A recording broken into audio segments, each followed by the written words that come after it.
It was just past midnight when a soft knock echoed at the door. At first, he thought it was a trick of the wind until he opened it.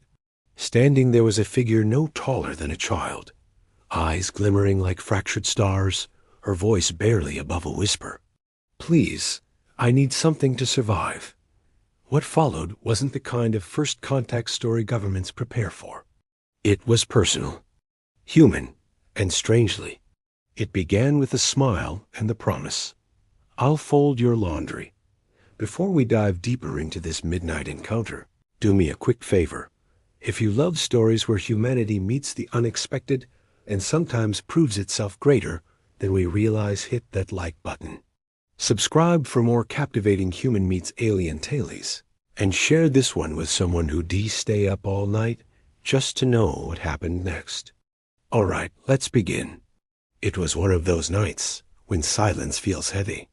The kind where the hum of the refrigerator seems too loud and the clock ticks like a drum. He had been folding laundry, nothing heroic, nothing remarkable, when the sound came. A knock, 3 soft taps, as though whoever stood outside was terrified of being heard. He froze. Midnight visitors were never good news. A neighbor locked out? A prank? His mind ran through the usual possibilities. But when he opened the door, every explanation fell apart. There she was, barely 4 feet tall, her skin a pale silver that caught the moonlight like liquid metal. Her eyes shimmered like broken shards of galaxies, and her clothes were nothing more than stitched rags, clumsy against her delicate frame. For a moment, neither of them spoke. The night air pressed in, thick with the scent of damp asphalt. Then she leaned closer, her voice almost trembling. "Please, I need something to survive." No demand, no threat, just a desperate plea. And somehow, he knew this wasn't about an invasion or secrets or war. This was about survival. And for reasons he couldn't explain, it had landed on his doorstep.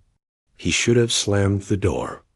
That's what instinct screamed, lock it, call someone, pretend this never happened. But curiosity held him still. Something in her eyes wasn't dangerous. It was fragile. "What do you need?" he finally asked. Her gaze flicked past him into the apartment, scanning the unfolded shirts and socks stacked on the couch. Then she whispered words that made no sense at first. "Warmth. Not fire. Not heat. Human warmth." He blinked. "You mean body heat?" She nodded, clutching her thin arms as though every bone inside might snap from the cold. And suddenly, it clicked. Whatever world she came from, it wasn't like Earth. The chill of midnight air cut into her in a way he couldn't imagine. He wanted to laugh at the absurdity, but he couldn't, because her lips were already turning blue, and her trembling made the hallway light flicker against her skin like glass about to shatter. She added, softer now, as if embarrassed, "I'll help. I'll fold your laundry." It was such a small, human thing to say, so oddly domestic that he didn't know whether to cry or smile or simply let her inside. He stepped aside, almost without thinking. She slipped in quietly, as if afraid the walls themselves might reject her. The apartment was nothing special: second-hand furniture, cluttered shelves, the faint smell of detergent, but to her, it must have looked like sanctuary. She lowered herself onto the edge of the couch, eyes fixed on the pile of laundry. Her hands, small and trembling, reached for a shirt. Clumsy at first, then careful, she folded it with an odd reverence, as though the fabric were priceless. "You don't have to," he murmured. Her smile was faint, fragile. "A promise is survival. If I take, I give." It wasn't a bargain written in treaties or laws. It was something deeper. A bond raw and simple, warmth for labor, trust for trust.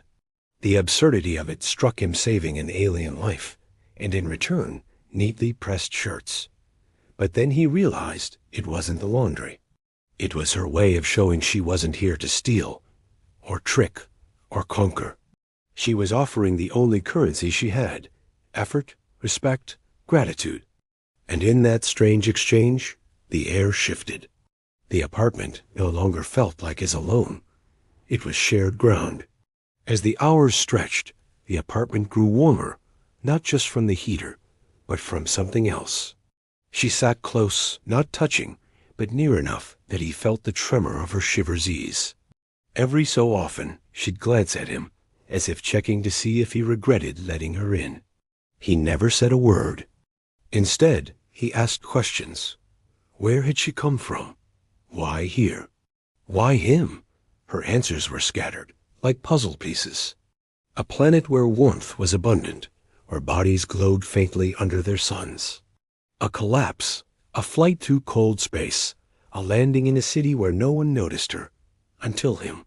You keep your light on at night, she said softly. That's why. The detail caught him off guard.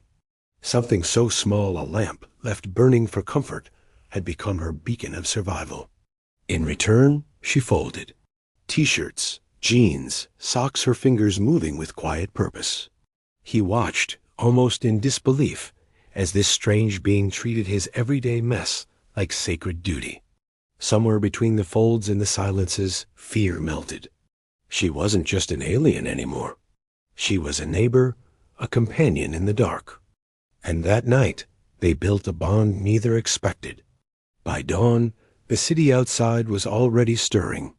Cars hummed, sirens wailed faintly, but inside that small apartment, time felt suspended. She was curled on the couch, no longer trembling, her skin faintly glowing with borrowed warmth. The pile of neatly folded clothes beside her stood like proof of the night's strange bargain. He looked at her and realized something. This wasn't about helping an alien. It was about being human. About saying yes when fear demanded no. About offering shelter when the world outside offered nothing. When she finally stirred, her voice was steadier. You gave me more than warmth, she whispered. You gave me belonging. It was then he knew sometimes survival isn't about food or heat or air. Sometimes it's about trust, about connection.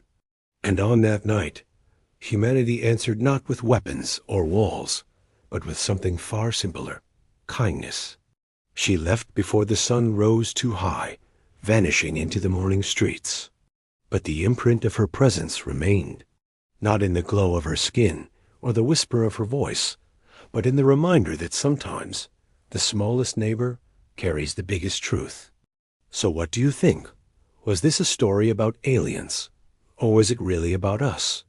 About the choices we make in the quiet moments when no one is watching? Humanity has always feared the unknown, but maybe the unknown is just waiting for us to open the door. If this story sparked your imagination, hit like and subscribe for more HFY tales where humanity takes center stage. And share this with someone who believes kindness might just be our greatest survival tool. Until next time, stay curious.